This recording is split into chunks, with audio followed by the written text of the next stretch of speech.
interest, and we're going to talk more about that. Meantime, Avery, to you, you spoke to an LA firefighter who wanted to remain anonymous. Totally understand that. He said this to you, quoting, he said this about the bad fire hydrants, right? Leadership. It says, quoting, Gavin saw Elon at the command post of the Los Angeles Fire Department.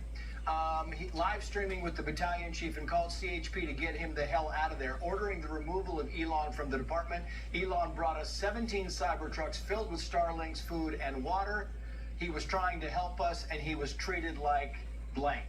I mean, they desperately needed help at this point in time. Absolutely. It was heartbreaking, my conversation with the various firefighters, but specifically this one whistleblower I'm in contact with, and his main message that he wants to get out there is that Gavin Newsom has prevented these firefighters from effectively doing their jobs by stepping in with these political nuances. And he said, and I quote, "If we had more water in the Pacific Palisades, we could have saved more homes." They were able to save more homes in Malibu because they did not run out of water in Malibu. But because that reservoir was empty, they ran out of water in the Pacific Palisades. Yeah.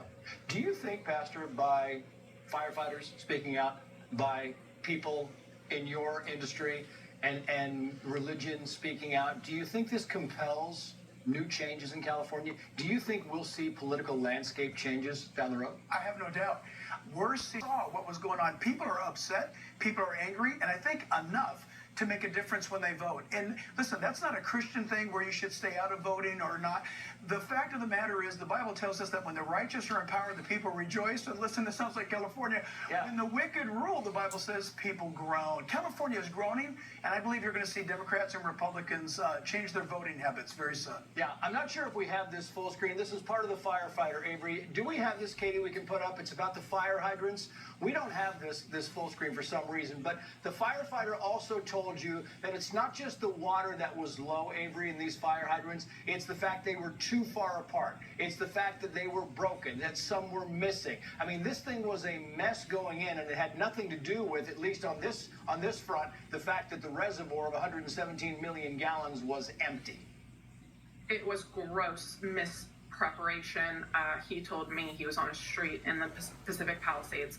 Not only did he run out of water, which what a terrible situation to be in for these firefighters, yeah, but their hydrants were too far apart. So he said, you know, say they're 1,000 feet apart in neighborhoods, but these homes were of commercial size, and they were, and this is not exact, but 1,500 feet apart.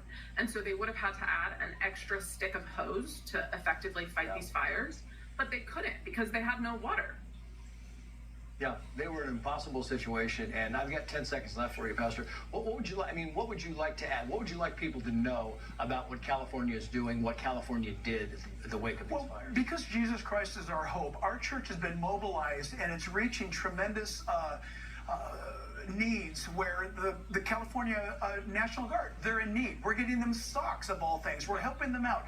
Now's the time for people to put their faith into action and stop talking about it. Pastor Jack Hibbs, Avery Warwick, thank you both for coming on. We appreciate it.